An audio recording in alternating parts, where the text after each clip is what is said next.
ये भी भागवत के अंदर बड़ी एक मशहूर कहानी आती है कि किस तरह बकरी नूं हाथी आपकी पिठ ते ले आंदा सीगा। एक दफा की बात है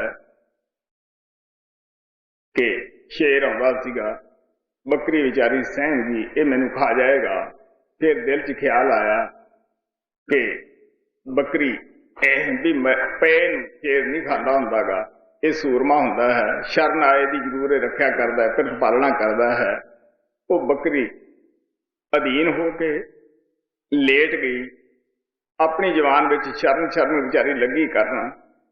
शेर ने सोचा कि मेरी शरण आई है, मेरे ही बिरद नूं लाज लगूगी भी एक शेर होके एक गरीब बकरी नूं खा गया। वो चुप करके पासे मुंह करके गर्जना की।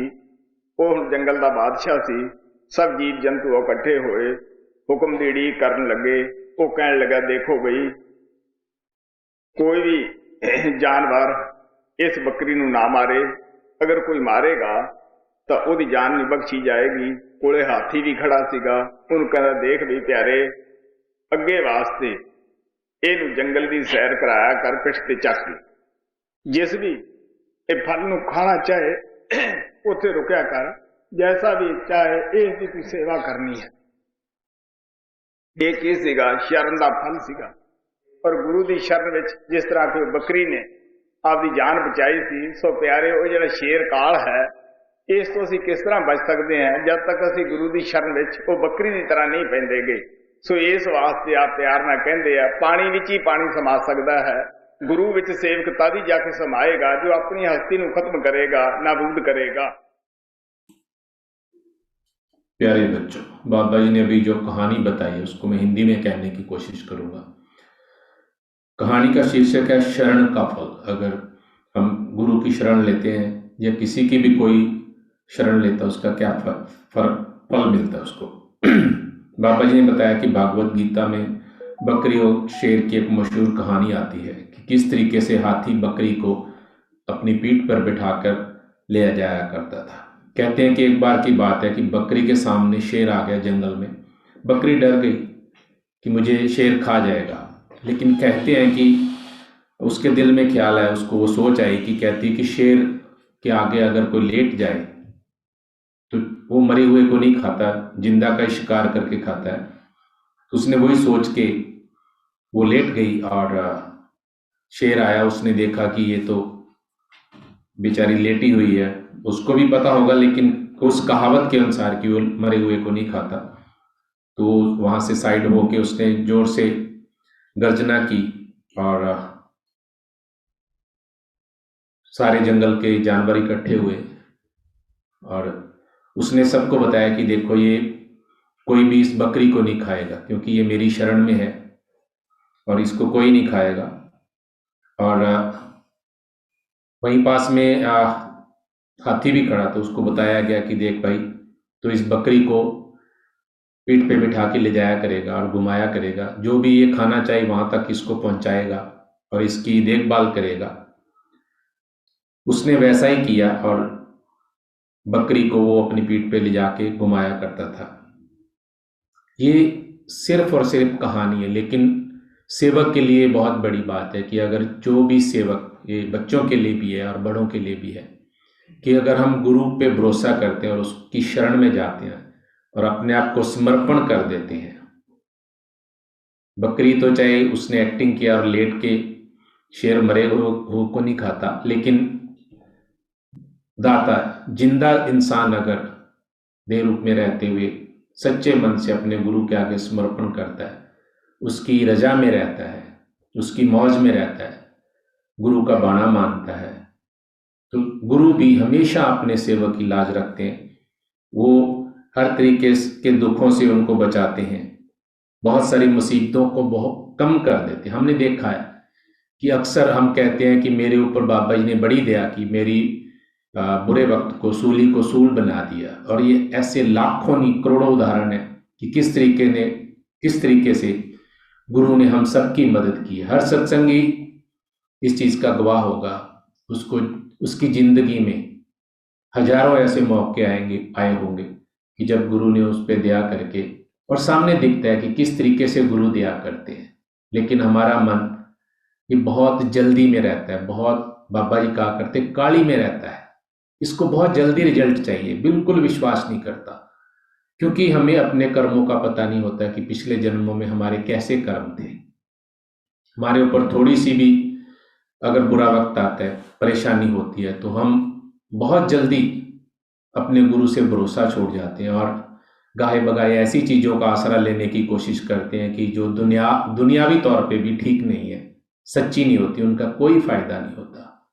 बाबा जी ने बहुत बार कहा है कि हम फटाक से दागे तबीर लेने चले जाते हैं, और कई बार हम सो कॉल्ड सयानों के पास भी जाते हैं, जो बता देते हैं कि तेरे को ये हुआ, लेकिन वो सब भ्रम होते हैं, उनका असर परमानेंट नहीं होता। लेकिन हमारे मन की तसल्ली के लिए हम चले जाते हैं, लेकिन सत्संगी को कभी भी गुरु के अलावा, अगर आपने सच्चे दिल से गुरु से नाम लिया और आप भरोसा करते हैं, आप पेशेंस रखिए और गुरु की दया को देखिए। कई बार बाबा जी ने कहा कि जिंदगी के अगले पेज पे पता नहीं क्या लिखा होता है, लेकिन हम वो पन्ना पलटने का भी सब्र नहीं करते हैं, हम उससे जल्दी में रहते हैं। मैंने हमेशा ये अपनी ज़िंदगी में देखा है और सारे प्रेमियों का ये तजर्बा रहा होगा। और बाबा जी ये कहा करते थे कि हम कल के लिए सोचते हैं, करंट सोचते हैं, आज के लिए सोचते हैं कि मुझे अभी ऐसा चाहिए, लेकिन बाबा जी कहा करते थे कि गुरु सेवक की जिंदगी का पहले ही फैसला कर चुके होते हैं, और उनकी बहुत सारी ऐसी चीज़ें वो बहुत कम करके सेवक को भुगताते हैं। बाबा जी ने यहाँ तक कहा कि सत्संगी के जिनको नाम नहीं मिला, उनके बच्चों क्या उनके जानवरों तक भी संभाल होती है। बाबा जी ने हमेशा कहा कि सत्संगी की 7 कुलें तरती हैं। और मैं हमेशा ये बात कहने की कोशिश करता हूँ कि हम में से बहुत फर्स्ट जनरेशन है बाबा जी की, जिनको गुरु से नाम मिला है, और कईयों के बच्चों को आगे बाबा जी से नाम मिला हुआ है। सबसे जिंदगी में संत मत के अकॉर्डिंग सबसे बड़ी बात जो है भरोसा, अपने गुरु पे भरोसा रखें। मैं मानता हूं कि मन हमारे अंदर है, हर सत्संगी के साथ ऐसा होता है कि बुरे वक्त में वो बहुत जल्दी घबरा जाता है, और जब वक्त बीत जाता है, एक तरफ हम अपना भरोसा तोड़ चुके होते हैं, दूसरी तरफ जब अपने गुरु की दया देखते हैं तो शर्म भी आती है कि थोड़े से वक्त के लिए हमने अपने छोटे से फायदे के लिए अपने गुरु का भरोसा छोड़ दिया। लेकिन धीरे धीरे करके अपने आप को पक्का करना है, अपने गुरु पे भरोसा जरूर पक्का होना चाहिए, ऐसा प्रयास करते रहना चाहिए, अपने गुरु के आगे फरियाद करते रहना चाहिए।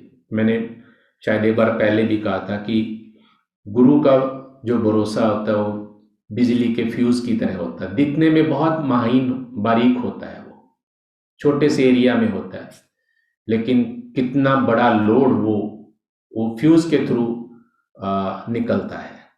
लेकिन जब भी वो शॉर्ट सर्किट होता है तो फ्यूज उड़ जाता है। शॉर्ट सर्किट हमारा भरोसा जब टूटता है तो हमें लगता है कि गुरु हमारे ऊपर दया नहीं करते, लेकिन बाबा जी ने हमेशा कहा है, हजारों चिट्ठियों में बाबा जी ने लिखवाया था, पर्दे पीछे गुरु हमेशा सेवक की मदद करता है, और वो कोई ऐसा पल नहीं जाने देता जब अपनी तरफ से कोई ऐसी कोशिश नहीं छोड़ते। हालांकि गुरु परमात्मा होते हैं, बाबा जी ऐसा लिखवाया करते थे कि गुरु हर मुनासिब मदद करता है अपने सेवक की, लेकिन हम सबका फर्ज बनता है कि अपने महान गुरु पे भरोसा कायम रखने के लिए नित्य नियम से भजन सिमरन जरूर करें। चलते फिरते सिमरन जो बाबा जी ने हमेशा कहा है, हम सब वो रोजाना याद करने की कोशिश करते हैं कि चलते फिरते सिमरन जरूर करें। ये बहुत एक ऐसी चीज है, जिन प्रेमियों का पक गया हुआ वो वॉक करने के दौरान, अपने कारोबार के दौरान अगर उनको सिमरन की वो प्रैक्टिस है, तो मेरी बात से इत्तेफाक रखते होंगे कि वो सिमरन, चलते फिरते वाला सिमरन कितना काम आता है। इसलिए जरूरी है कि चलते फिरते जरूर सिमरन करें। ये अपने गुरु पे भरोसा बनाने के लिए बहुत फायदेमंद रहता है। हम आशा करते हैं कि बाबा जी ने जो स्टोरी हमें जिस तरीके से भी बताई है, और मैंने भी जितनी मुझे समझ है मैंने कोशिश की है उस स्टोरी को बच्चों को और बड़ों को बताने की। मेन मकसद है गुरु पे भरोसा, अपने आप को सरेंडर करने का, बिगड़ता कुछ नहीं है। बस जब भी बुरा वक्त आता है, मैंने एक बार हमेशा एक कहने की कोशिश की है कि कभी भी बुरे वक्त में गुरु की तरफ पीठ ना करें। जैसे हम बाबा जी की फोटो देखते हैं, तो अगर हम बाबा जी की फोटो से पीठ करेंगे तो हमें फोटो नहीं दिखाई देगी। इसी तरीके से अगर हम अपने गुरु की तरफ पीठ करते हैं, दुनिया की तरफ देखेंगे, तो दुनिया तो पहले ही परेशान है। एक गुरु ही है जिनकी तरफ देखने से दया मिलती है, खुशी मिलती है, हर वो चीज़ हमें मिलती है जिसकी हमारे दिल में ख्वाहिश होती है। लेकिन बाबा जी ने हमेशा कहा है कि मिलती वो देते गुरु अपनी मर्जी से हैं।